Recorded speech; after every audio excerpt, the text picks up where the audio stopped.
Hey everyone, it's Emily, the Career Catalyst, coming at you a little bit late this week because I had to run my dog to the vet. She was having some incidents, but she's now on some anti-nausea meds, so we're good to go.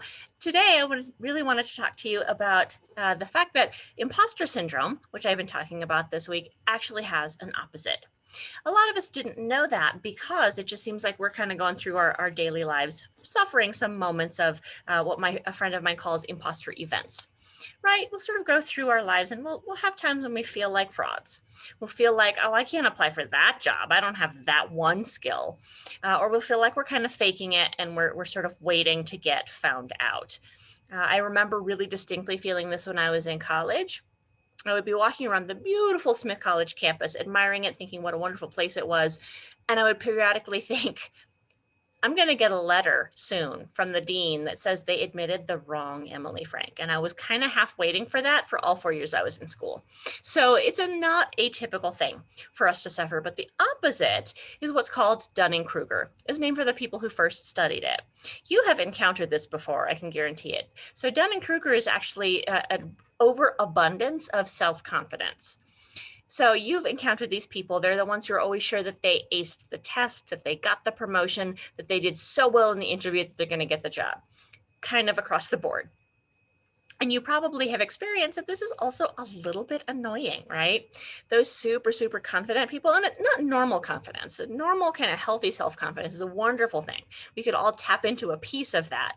But the Dunning-Kruger version, that's the person who's always sure. I did super well on that test, right? And what I think is really important to remember about this is that it's really just kind of the opposite side of the imposter coin, right? Many of us kind of go through life thinking, oh, I'm a fraud. I'm waiting for them to find out that they didn't really mean to give me that promotion. But the opposite is, how could they not have given me that promotion?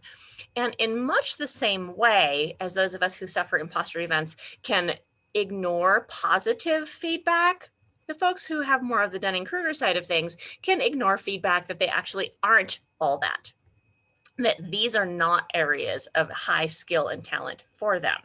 And it's not fun to be around. It reads a lot like a little piece of narcissism, and it makes people sort of unpleasant to deal with. And so here's the good news. In my experience, people who suffer imposter events are actually the smartest, the savviest, the most interesting, the most creative, the most kick-ass. And the fact that we kind of suffer these imposter events just seems to be part of that. You know, we tend to be kind of high achievers. And so when you get that, I don't know about that kind of sensation, just take that as evidence that you are fabulous. As I mentioned in the write-up I did about this earlier, among the people who suffer these moments of self-doubt and sensation of being a fraud are people like Michelle Obama and Jennifer Lopez.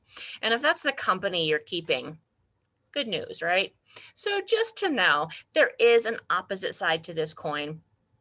And truly, the evidence that you are super smart and high achieving because you have these self-doubts is pretty big. So if you have questions, check out the article I wrote about earlier this week. And now I'm going to go pick up the poor little pooch, get her some nice bland food, and take good care of her for the next few days. But you all have a good weekend. I'll see you here next time.